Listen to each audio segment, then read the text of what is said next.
up out the building and boom, baby, somebody blew his damn head off. I swear, not to be insensitive.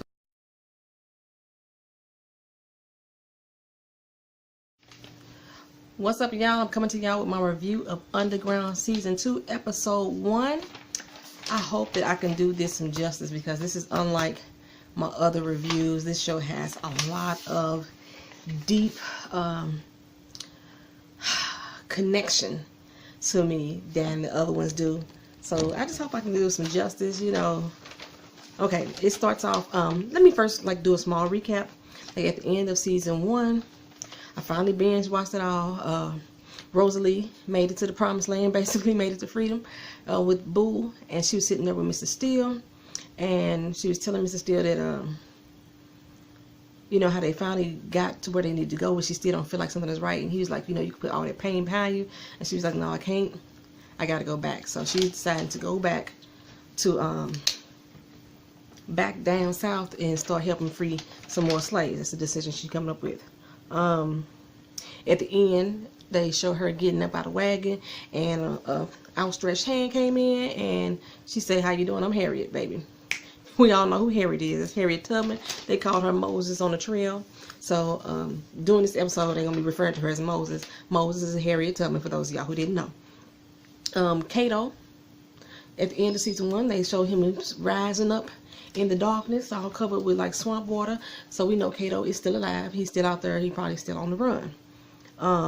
Noah was locked up alongside Jim August, the slave catcher. Basically, they caught Noah, and then Jim got shot by Rosalee, and her and Elizabeth had caught him up, and they left him out in the woods to die. But Patty Cannon had found him, and she brought him to jail. And the reason why she brought him to jail because Jim had shot one of her people. One of the rules of slave catching is that you can't kill the good white folks, and you damn sure can't kill hers. So yeah, Jim is in jail. So I don't know what happened to his son Ben, because he went back to the house to get the money from John, or have John have what's his face wire the money so he can give Ben the surgery. But instead, he wanted to go on the goddamn slave hunt. He wanted to see who was in the floors, and that's what got him caught up. So he never did take the money back to his son. So I'm assuming his son dead.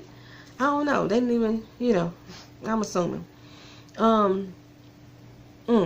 Ernestine, Rosalee's mama. You know, first the master was talking about taking her to DC with him when he get into the Senate, and I think she was feeling kind of good, but kind of right about that, until he said he's gonna leave James behind, and he'll send for James in a few years. And I think something finally clicked in her head, that someone right with this whole situation, that she need to get rid of this motherfucker. He already killed her son, her daughter on the run, because they were basically gonna kill her too, because she, you know, thought she killed the overseer. And you done put my son out there in the fields, and I told you not to put him in the field. So now he talking about he gonna bring James back in the house, but they're sending for him after he make it to DC. He gonna make a life for them. So she decides to take Master out, baby. Strung his ass up the same way he strung up Sam. And so the Master's wife, I think Susanna was her name, she was like, look here, I don't like you. I don't like nothing about you. I never did. It ain't the fact that you sleep with my husband. I know you're doing that. It ain't the fact that you got babies by my husband. I know that too. I don't like you because you think you're better than me. And then my kids like you. And instead of my kids running to me and calling me mama, they go to you. So this is what I'm going to do for your black ass. I'm going to put you on the auction blocks, and I'm going to sell you something I could never do while my husband was alive. Now, I'm going to keep James, though, and raise him as my own. So I'm going to take your kid from you. That's what I'm going to do. So that was the last thing that they had for Ernestine. She was being sold off. It didn't say what really happened to Elizabeth and John. I'm assuming that they still running slaves. That's pretty much it. So this season 2, episode 2 started off. They on a new plantation. This plantation was called the Fellows Plantation, and you see Bokeem Woodbine. I was like, baby, I ain't seen him in years. Bokeem Woodbine, look at her. And we just rewatched the episode again for Season 1, and my mother's friend was sitting here like, oh, that's Harriet Tubman. No, that's Bokeem. Bokeem was not Harriet Tubman. but we gonna keep it moving there. So Bokeem was basically out here doing work for Master. He was basically a sculptor. He took that big ass block of stone and carved it into something beautiful, and he making money for Master. And it looks like he was going around stealing different pieces of paper, stealing newspapers, stealing like little strips of paper, and he was probably reading or counting the money. He was right teaching himself how to count. And then he gave the money to Master, right? So Master just came out, snatched out his hand, and took it and went back in. And then Bokeem went back to the crib at a full house. And he go upstairs and kind of like, and he read. He teaching himself how to read. So that's what's going on the Fellows camp. And so so this is gonna flip back and forth a lot. The Fellows camp is set in Louisville, Kentucky. Now Rosalee and them, they were in Georgia. I forgot where in Georgia, because I remember they had to catch the train to Atlanta, so they wasn't in Atlanta, Georgia, but I forgot where in Georgia they were at. But Bokeem, his character, I don't know what his name is. I don't think they ever said his name yet, but he's in Louisville. So then they go and they show the Rosalee. She out there running. She running. Her and a few other escaped people that were enslaved. They out here, and she gets one dude falls and messes up his ankle, and she running and running and running, and all of a sudden this tree fall. Bam! It's part of her plan. You can tell. She turned around and looked like, yeah, I got your ass now. The tree fall in front of them, and one of the slave catchers flip over the thing, and the horses slip over. No animals were hurt in the making of this show, but the animals flipped over, right? And then they surrounded her and put their guns out on her. And when they did that, here come Harry, baby. Harry came out, guns cocked and loaded like what? I think she had axe in his hand and a gun in his hand, and she was like, look here, y'all. My arm's getting tired. Now y'all gonna give us this here slaves, and ain't nobody gotta die today. And the dude like, yeah, ain't nobody gonna die today as long as you put them damn weapons down. She say, look here, my daddy told me how to carve a tree with the best of them. Trust me, your skin is a lot thinner. You want to try me? Go ahead and try me. So she offered them a little $5 for the slave. That's basically what they was planning to get paid. And you knew Rosalee was worth some money, because I think he was going to pay $1,000 to get Rosalee back, and they only paying like $5 for the most people. So she's gonna pay them $5, and they sit there negotiating. They was really just about the money. And so they end up getting away, and they made it to John and Elizabeth's house. But in the meantime, John was in court, and he's defending, as it may, he's defending Noah. He's trying to get Noah's ship back to Georgia under the Fugitive Slave Act. First they was going to try to charge him with murder, but the Fugitive Slave Act says that kind of like superseded the murder charge. He need to go back to where he belonged, to his master, and then let them be handled under the Fugitive Slave Act. So they was basically trying to get Noah transported so they can help Noah escape. That was the whole deal. Let's see, and they said Noah had been in jail for like 5 months, so this is 5 months later from the end of season 1. Rosalee, she was planning, like I said, she was planning on breaking Noah out as they transported him back. And Harriet, like, don't be no fool, girl. You finna risk all your freedom and everything that we doing just to go get that one man. It's been 5 months. His heart probably don't even changed. And she like, look, don't be comparing me to your dude just because you went back for him and then he had lost feeling for you, or he started loving somebody else. Don't do Noah. I know my Noah. He waiting for me. And so but Harry was telling her, yeah, don't be no damn fool. You got to run 600 miles down there to get him, and then 600 miles back through all the shit that you done been through. People I heard looking for your head still to this day. But then they go to another plantation. The Rowe Plantation. This plantation was located in South Carolina, and this is where this is where Ernestine ended up. And Ernestine down there sniffing shit. She like putting stuff on a little towel and wrapping a towel around her face, and they out here singing the old Negro spirituals while they raking this doggone field. I think she's on the rice field. That's what it looked like to me. She's on the rice field, and every time they take a break, she sniffing away. Everybody else getting water, and she sniffing away. I'm like, is she down there getting high as a motherfucker, right? I said, I don't know what she's sniffing, but whatever it is, it's keeping her moving. It's keeping her moving, but at the same time, it's got her some hallucinating shit. Cause she up here, as soon as like she hear water running or the sun beat down too much, she always look up and she keeps seeing Pearly Mae. Now I know she killed Pearly Mae last season, so that ain't Pearly Mae. But she keeps seeing her. Then they get to the hospital. Rosalee evidently is working in the hospital. Some dude come in and check her papers. She got her little papers and she using the name Mary. That's the same name that she used before when she was saying that she grew up with a girl named Mary. And when she was playing the piano, Mary is Susanna and Massa Macon's daughter. Remember her? The one who didn't want to play piano? Yeah, that's Mary. So she's using that name Mary. And I thought that was being in the hospital probably was a good place for her to be because she can help the injured. She can get them medicines.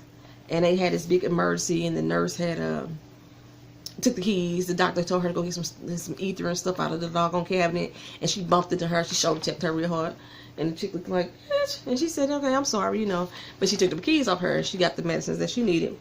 So Elizabeth, then they go to Elizabeth. Elizabeth is meeting up with some little secret society called it's like a band of women, and they had this little secret code. You leave the 2 eggs, you put them in the basket, let the Easter bunny come pick them up. All that stuff was going on.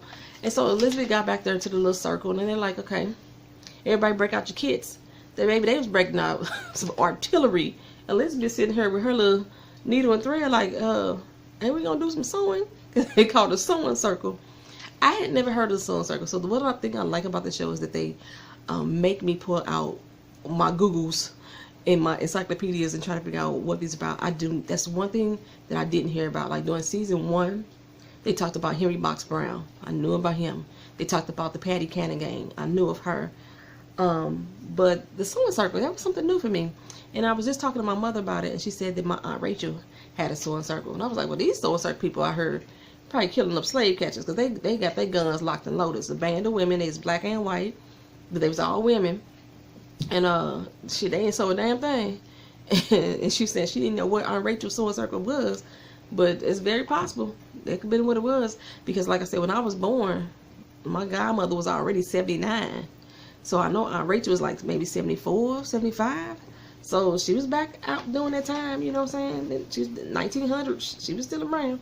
So she may have her own little sewing circle. They may have started from that era. I'm not sure. I wish I could find out now, but she's already long gone and passed away. So back at the prison, there's a few inmates who was trying to plan their escape, and Noah's peeping everything that they're doing. And but I guess he was kind of nervous because it seemed like they was a tad bit, amateur, a tad bit naive in what they were doing. So he kind of foiled their escape, and they like him up like, dude, what the heck you doing? We trying to get up out of here. He was like, man, y'all would have got through here. Y'all got caught by the other guard on the other side of the gate. And they're like, what other guard? So he let them know everything he been watching. There's been a guard coming by here this time of day. If you got out another time of night, you would have been caught up by the marshals across the street. And they're like, how the hell you know where the damn marshal's office at? You're like, have you ever heard of the Making 7? That's me, bro. I'm with the Making 7. Remember me in the marshal's office. So they decided that he was like, well, why do you care if we get killed or not? He said, really, I don't. But what I do care about is you fucking up my plans for escape. So calm down, baby bro. But he ended up letting them in on what he had planned on doing and how he planned on escaping. He was like, y'all can roll with me.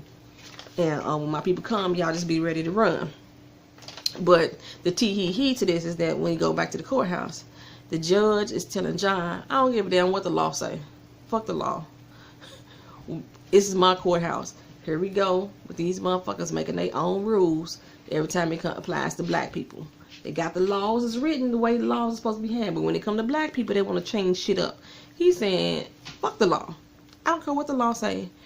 We gonna kill his ass for murder. Forget the fugitive slave law. Forget that it supersedes. We know that's true. We know that's how it's supposed to go, but I don't care. This is my courtroom. And so basically they gonna string Noah up. So now Rosalee and them got to devise another plan, because ain't no way she letting her baby die, plain and simple.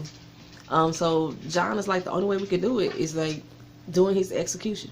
That's the only time we can grab him, and we can't make a move until that noose is around his neck. And they like, shit, how the hell we gonna do that?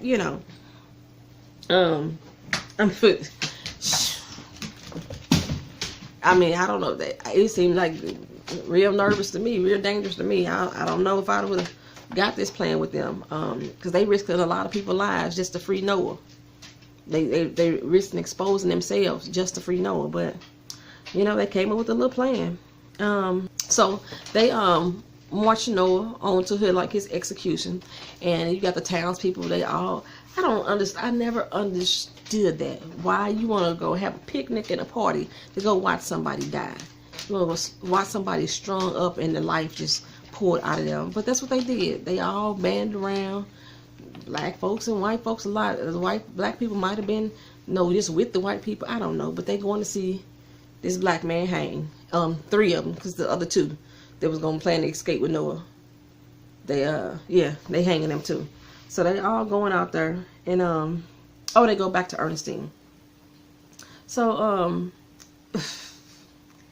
I don't know, y'all. I still don't like Ernestine. I didn't like her the whole first season. Even when she killed Massa, I still wasn't feeling Ernestine. There's something about her and a lot of the women that I met during the Mike Brown Ferguson protest that was trying to tell us basically to assimilate to certain ideas, or to, if we just act this way, if we just dress this way, then we wouldn't be left alone. If we just give them the respect, or if we just don't do this, if we just didn't resist. I mean, if we're not committing the crime, how are we resisting the rest if we weren't committing the crime in the first place?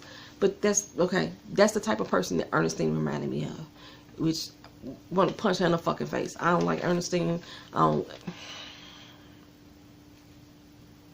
So anyway, they go back to Ernestine, and like I said, she's still getting high as a motherfucker. And every time that her man is chastised by the overseer, she got a new boo.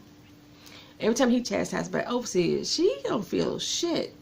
She look heartless and careless, like, oh well, motherfucker, you shouldn't have said something. That's the look that she have on her face. But mind you, she high as a motherfucker. She's sniffing whatever that shit is. My mama says turpentine. She said they used to do that back in the day. Y'all motherfuckers crazy. Y'all people who do drugs, y'all crazy as a motherfucker. Sniffing turpentine? Really? Is it similar to sniffing glue? You just walk around with the towel and you just... That's some shit. So he basically complains about the fact that he tired of eating rice. I mean, they probably eating rice every goddamn day. And she's like, well, you ain't gotta eat it. That motherfucker hauled off and knocked her ass clean to the floor. I was like, ooh, shit. And she just laid there and took it. But he got up and walked out of there, and I'm thinking, ew. Now, I don't like Ernestine, but damn it, you ain't gotta be putting your hands on her. Fuck. And, shit. So, but as soon as, like, he leaves out, she goes to her little stash underneath the bed. She pulls out whatever it is she's sniffing. And then she, inhales some more. And then here come her hallucinations again. I mean, they work quick. Because now she got Pearly Mae in there talking to her about, how sedate she thinks she is. Now, you thought you was this, and you thought you was tough. And she wrote, Pearly Mae was telling her ass, look here, what's the, did I write that down?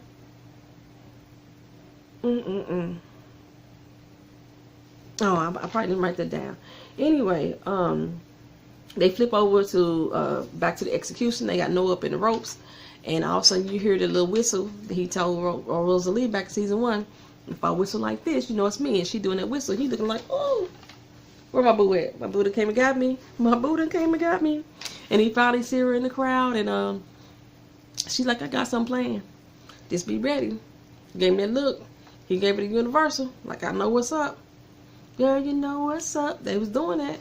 So she went out there and she was pulling out some little liquor on the ground, some ether, probably ether that she stole from the doctor's office. She pulling that out on the ground, set that shit ablaze. Fire everywhere. Boom, stuff blowing up. Boom, the stand blew up. Everything blowing up. Blew up to the fact that Noah almost got hung because the ground underneath his feet, the little platform underneath his feet got blew up.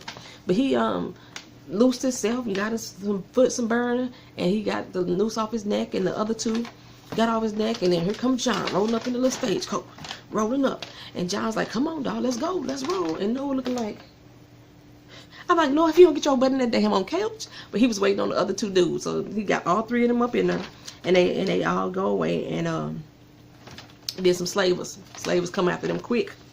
They come after them quick, and they go back to Pearly and Ernestine, and Pearly still talking to her. Is like, look here, you thought you was tough, but if you was tough, you would just go and kill yourself. I don't do it.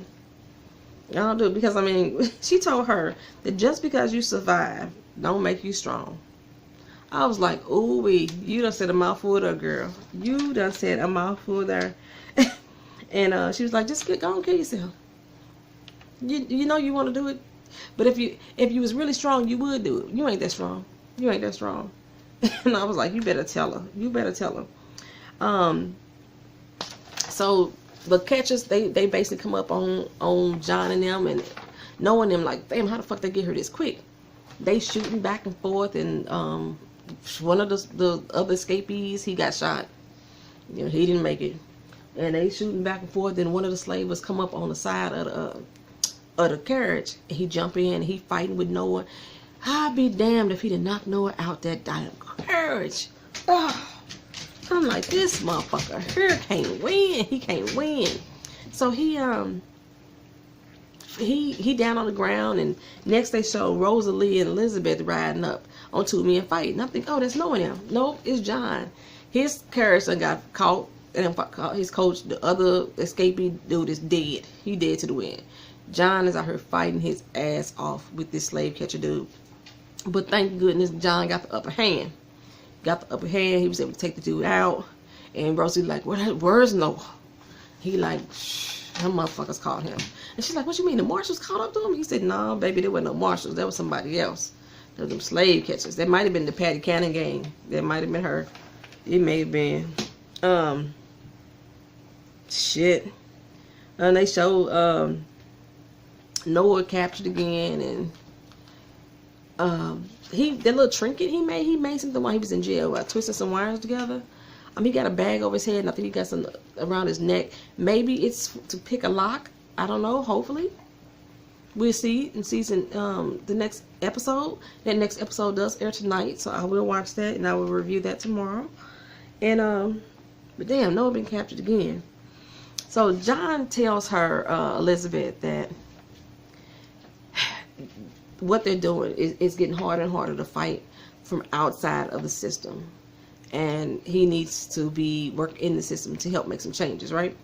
I hear a lot of people saying that, you know, in order to change the police department or in order to change politics, you need to join forces with them. But when you're surrounded by that much plague, that much negativity, usually that's all it does is make you sick.